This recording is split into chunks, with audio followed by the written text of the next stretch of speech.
여러분 안녕하세요. 오늘도 다산 정약용 선생님의 편지 한 통을 들고 왔습니다. 요즘 혼자 있는 시간이 불편하진 않으신가요? 오늘은 그런 여러분께 정약용 선생님이 전하는 특별한 위로를 전해드립니다. 그림자와 친구하라. 이게 무슨 뜻일까요? 지금부터 천천히 풀어드리겠습니다. 강진의 밤 그림자 하나. 1801년 정약용은 전라도 강진으로 유배됩니다. 신유박해라는 거대한 폭풍 속에서 그는 모든 것을 잃었습니다. 서울의 집, 관직, 친구들도 형제들도 모두 떠나갔습니다. 남은 건 딱 하나, 자기 자신뿐이었습니다. 강진의 작은 초가집에서 그는 매일 밤 혼자 촛불을 켜고 앉아 있었습니다. 벽에 그려진 그림자를 보며 그는 생각했습니다. 이 그림자가 내 유일한 친구로구나. 여러분 상상이 되시나요? 대학자이자 조선 최고의 관료였던 정약용이 그림자를 친구라고 부르는 모습을요. 처음엔 서글프게 들릴 수도 있습니다. 하지만 그는 이 고독 속에서 놀라운 깨달음을 얻게 됩니다. 그는 여유당 전서의 한 편지에 이렇게 적습니다. 나는 혼자 밭을 갈고 해가 지면 그림자와 웃는다. 그림자와 웃는다는 표현 참 아름답지 않나요? 신독 홀로 있을 때 더 빛나는 것. 정약용 선생님은 신독이라는 개념을 평생 강조하셨습니다. 신독, 혼자 있을 때 삼간다는 뜻입니다. 이 말은 원래 유교 경전대학에 나오는 말입니다. 군자는 홀로 있을 때 반드시 삼간다라는 구절이죠. 정약용은 이 한 줄을 자신의 삶 그 자체로 실천했습니다. 그는 이렇게 말합니다. 사람이 혼자 있을 때 삼가면 천하가 다 시려진다. 처음 들으면 좀 과장 같죠? 내가 방 안에서 혼자 바르게 산다고 해서 세상이 바뀐다니요. 하지만 생각해 보세요. 세상의 모든 큰 변화는 결국 개인의 작은 선택에서 시작되는 것을요. 아무도 보지 않는 순간, 아무도 평가하지 않을 때, 그때도 당신이 올바른 선택을 한다면 그 선택이 쌓여서 당신의 인격이 되고 당신의 인격이 쌓여서 세상을 바꾸는 겁니다. 정약용은 유배지에서 정말 아무도 없는 곳에서 이 원리를 증명했습니다. 그는 매일 새벽 4시에 일어나 책을 읽고 글을 쓰고 제자들을 가르쳤습니다. 누가 시킨 것도 아니고 누가 칭찬해 주는 것도 아닌데 그는 18년 동안 단 하루도 게을리하지 않았습니다. 그 결과가 바로 목민심서, 경세유표, 흠음신서 같은 불멸의 저작들입니다. 무려 500권이 넘는 책을 혼자서 완성한 겁니다. 그림자를 친구 삼아서요. 고독은 선택이다. 정약용의 편지를 읽다 보면 재미있는 점을 발견하게 됩니다. 그는 외로움을 한탄하지 않는다는 거예요. 오히려 고독을 선택으로 받아들입니다. 그는 목민심서 서문에 이렇게 적습니다. 남이 나를 알아주지 않아도 스스로 부끄럽지 않으면 그것으로 족하다. 이 문장이 주는 힘이 정말 대단합니다. 우리는 보통 남들이 나를 알아주길 바라잖아요.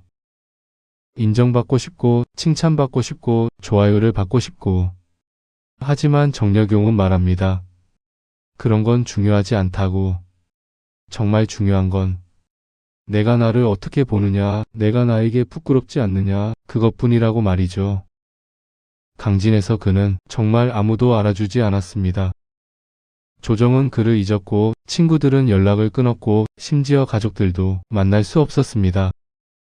하지만 그는 매일 밤 촛불을 켜고 책상 앞에 앉아 자신과 대화했습니다.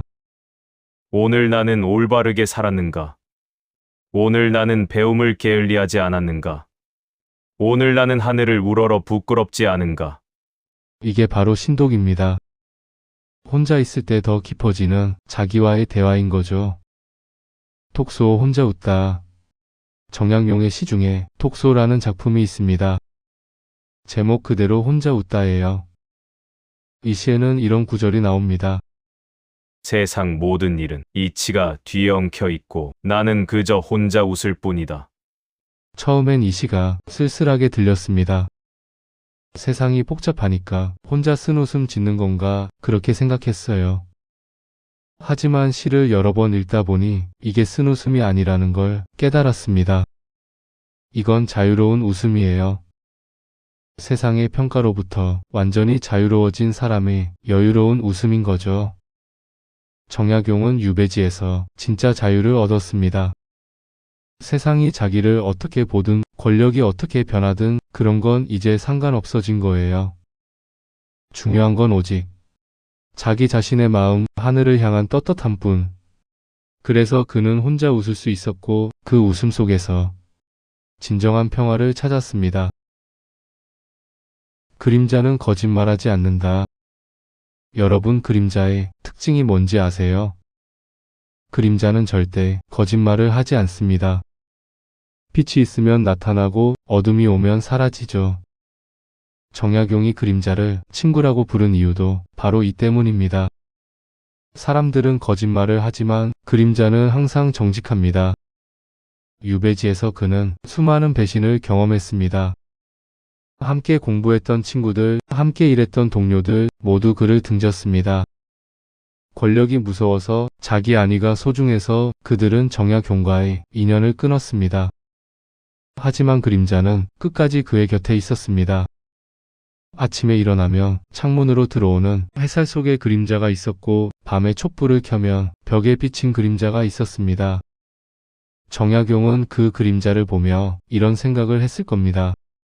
적어도 이 그림자는 나를 버리지 않는구나. 그리고 더 나아가 이렇게 생각했을 거예요. 이 그림자가 바로 나구나. 진짜 내 모습이구나. 지금 우리에게 전하는 메시지. 자, 이제 지금을 사는 우리 이야기를 해볼까요? 지금 우리는 역사상 가장 하나로 연결된 시대를 살고 있습니다. 스마트폰 하나로 전 세계 사람들과 소통할 수 있죠. 하지만 역설적이게도 우리는 역사상 가장 외로운 시대를 살고 있습니다. SNS에는 친구가 수천 명인데 정작 힘들 때 연락할 사람은 한 명도 없고 주말마다 파티 사진을 보는데 나는 집에서 혼자 라면을 끓이고 있고 이럴 때 정약용 선생님은 우리에게 이렇게 말씀하실 것 같아요. 괜찮다. 혼자여도 괜찮다. 오히려 혼자 있을 때 진짜 너를 만날 수 있다. 고독은 약점이 아닙니다. 고독은 오히려 기회예요. 나를 돌아볼 수 있는 시간, 내 안의 목소리를 들을 수 있는 시간, 진짜 중요한 게 뭔지 깨달을 수 있는 시간. 정약용은 18년의 유배 기간 동안 혼자 있는 시간을 낭비하지 않았습니다. 그는 그 시간을 자기 완성의 시간으로 바꾸었습니다. 매일 새벽 어둠 속에서 그는 촛불을 켰습니다. 그리고 조용히 책을 폈습니다. 아무도 보지 않는 곳에서, 아무도 칭찬하지 않는 곳에서 그는 묵묵히 공부하고 글을 썼습니다. 그 결과가 무엇이었나요? 조선 최고의 실학자 500권의 저작을 남긴 불멸의 학자가 된 겁니다. 그림자와 친구하는 법. 그렇다면 우리도 그림자와 친구할 수 있을까요? 물론입니다. 지금부터 구체적인 방법을 알려드리겠습니다. 첫째, 혼자 있는 시간을 두려워하지 마세요. 핸드폰을 내려놓고 조용히 앉아 있어 보세요. 처음엔 불편할 겁니다. 뭔가 해야 할 것 같고, 뭔가 확인해야 할 것 같고. 하지만 그 불편함을 견뎌내세요. 10분만 견디면 신기한 일이 일어납니다. 내 안에서 조용한 목소리가 들리기 시작해요. 둘째, 스스로에게 질문을 던지세요. 오늘 나는 어떻게 살았는가? 오늘 나는 떳떳한가? 오늘 나는 내가 되고 싶은 사람에 가까워졌는가? 정약용이 매일 밤 자신에게 던진 질문들입니다.